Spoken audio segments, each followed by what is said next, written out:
and then come back, and maybe we will give you the visa. Wow. So that's pretty much what happened. Huh. So I did get it, but it took a long time, and it's quite expensive, and you never know you're going to get it or not. You sort of know the day before you go. Really? Yeah. So it's a bit...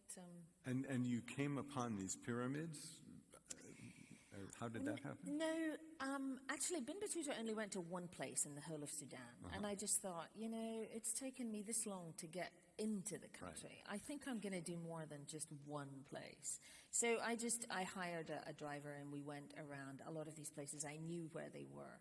And so we camped. It was fantastic. We camped in the desert right next to these pyramids. It was really, really spectacular. I've never heard about these No one else around. Well, an Italian did, because he chopped the tops. He shot the tops off of them because he had been told there was gold inside.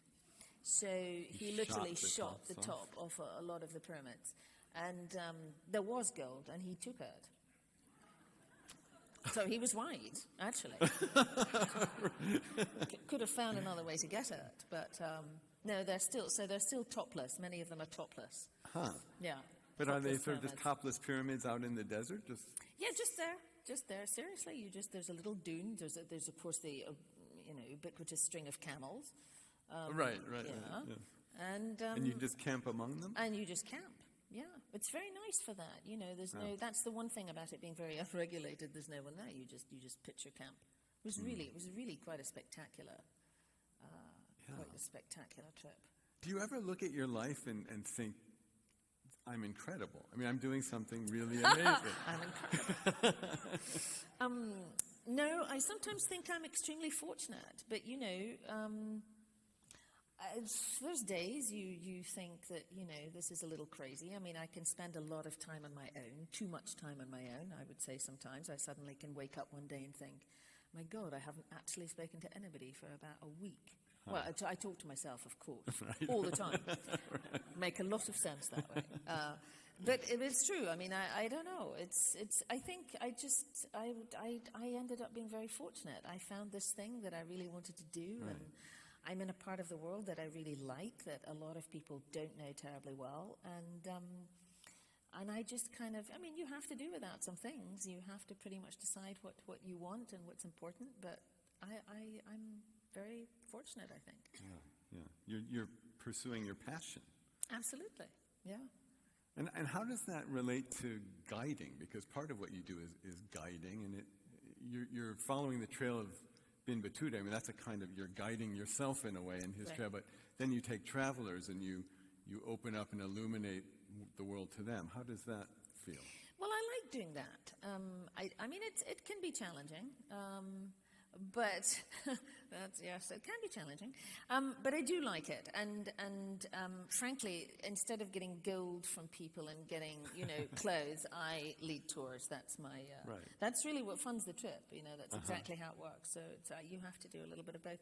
But I do like doing it. It's I think especially in the Middle East, because people have usually a very negative opinion of the Middle East, or at least they're not sure what to expect. And if they do, it's kind of going to be scary, and there's just this, it's a little bit unknown. So it's really nice when you take people and you introduce them, and you can visibly see them relax, and you're seeing, that they're seeing something very different than they expected, and somehow that's very gratifying. Yeah, it's fantastic. I really do like doing it. Yeah. It's fun.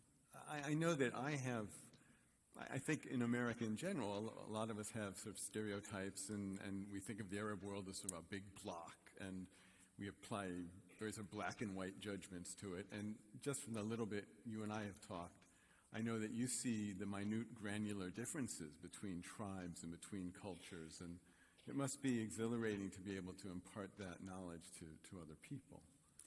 Yeah, I mean, it's they are different, and we tend to call it the Middle East, but then what is the Middle East? Does that, include North Africa? Does it include Iran? What does it really include? I think it's endlessly fascinating, because it's a lot of our ancient history. It's a lot of what ultimately became our history, and so there's this just constant location of this crossing of cultures. And they've left so much behind. So that's, kind of amazing. But I think it's a part of the world that's just endlessly fascinating. I mean, look where we are at the moment. I mean, 3 weeks ago, nobody would have ever imagined that there would be all of this taking place. And so however much you think you know it, you just don't really know it, because things can happen very quickly. And even now, I mean, I heard today there were 100,000 people demonstrating in Yemen. And they had somebody talking about it, and this person was saying, no, but it's not like Egypt or Tunisia, because, I mean, it's very calm, and the police haven't done anything. They haven't shot anybody. And then he said, well, but of course there are many guns in Yemen. And there are. There's 4 guns for every man, so they're probably going to be There's a 4 little more guns for circumspect. every man? Yeah. There's about, I think at the last count I read, there were 16 million guns in Yemen, and the population's about 23 million. So it's quite a lot. So, people are a little more circumspect. I guess so. I guess the police would go, it's yeah, okay. It's all right. It's okay. But actually it is different, because, I mean, I think Tunisia was a very good case in point, which is a country with an 80% literacy rate, a very small country, 10.5 million people, very high literacy rate. Every single Arab country has a very high population, a very high percentage of their population that is young, let's say under 30, under 25.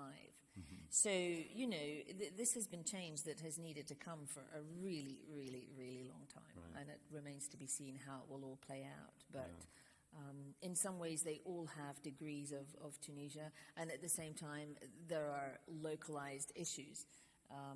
I mean, Saudi Arabia doesn't have the same set of problems. They've got lots of money, but I think that money disguises a lot of problems. So I think there are some underlying issues there that we maybe don't hear talked about, because it's camouflaged with the money. They can afford to pay everybody off. You've got the poorer countries that they don't have the same amount of money. They're not able to paper over the cracks that have been appearing. And it's not new, really, but you never know. Could all turn out well, and it may not. Yeah. But then that's the fascination in a way. Yeah. And you're right there. Yes, I'll tell you all next week. Excellent.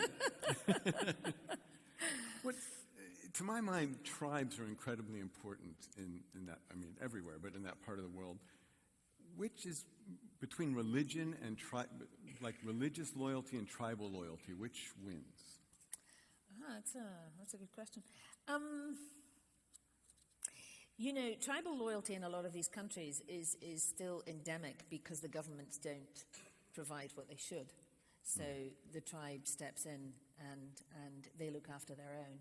So I would say it depends. I mean, somewhere like Kurdistan, for example, oftentimes it is tribalism that will trump over the denomination of the religion. In Yemen, you don't really have this issue.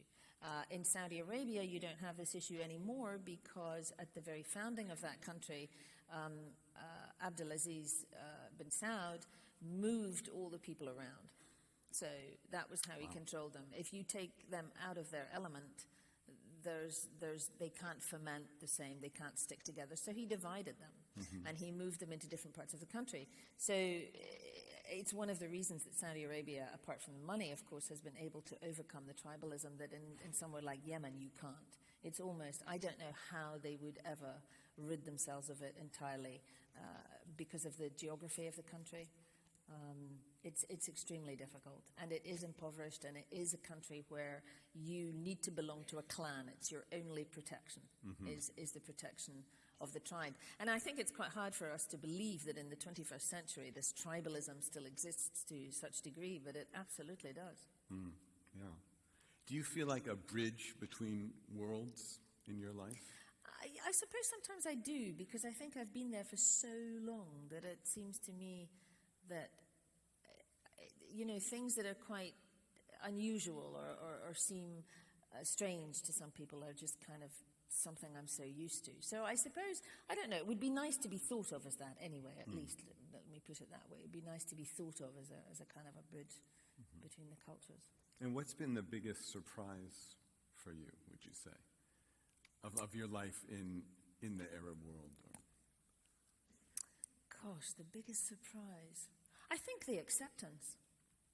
You know, I mean, I've lived actually as a foreigner for the most of my life. And when I think about sometimes I mean, I've just come from the UK. I was there for a month, and you have a lot of issues of immigration and people coming in, and, you know, this can create a lot of uncertainty. And then I think about how I've lived in Saudi Arabia, I've lived in Yemen, I've lived in lots of different places, and nobody has ever, you know, made me feel as if I wasn't welcome.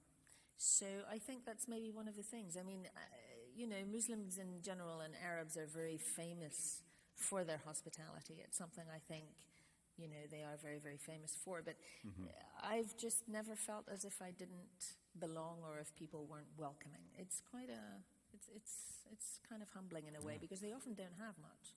Right. Well, I guess this will be my last question to you, but looking back on your journey from those early days when you answered that advertisement to now living in a 7th floor, $300 a month. Could we all go there? And yeah. I'll take the TV room. Oh, no, it's really tiny. So looking back on that journey, is there any grand truth or lesson that has emerged for you? And you mean just generally from the whole? Yeah. Looking back on your life, what's it all been about? What's it all been about? Oh, my God. It's like an epitaph. I'm going to have to write that. I don't know. Oh, gosh, that's a really hard one. You know, I want to say that people are all alike, but in a way that it is true, but in a way it's kind of not. You know, I don't know. What has been my great... I think it's complete amazement, actually. I mean, how on earth did I end up here from where I started? I have no idea. So, you know what? You have to just do what you want to do and have the absolute certainty that Providence will provide. Do what you want to do. Do what you want to do. Don't think about it over much. If I had thought over much about this journey, I can assure you I would never have left because, I mean, first of all, I'd known how much it was going to cost. I would have just had a nervous collapse, so I would never have done it. So I think sometimes you've just got to, I mean, you know, you've got one, what is it they say? You have one life, but if you live it well, it's enough. So I feel that's it. You just decide what you want to go for it. It's fantastic. Well, thank you very much, Carolyn. It's been a great pleasure to talk to you. Thank you. Thank you. That's great. Here we go.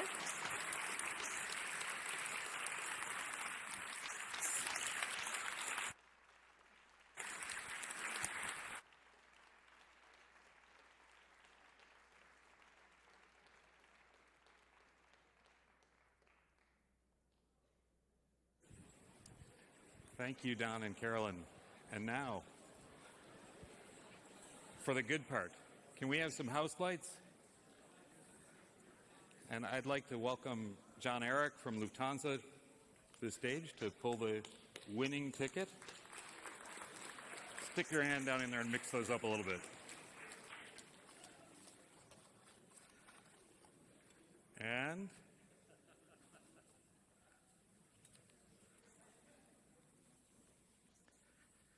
that number is 536114.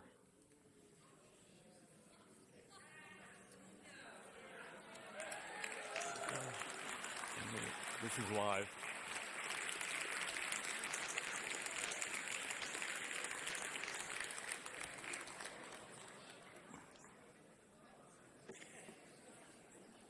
Come on up.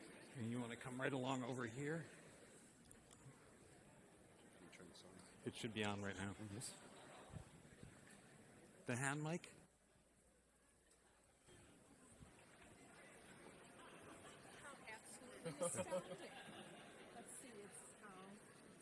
There you go. That is Congratulations. Well, thank you so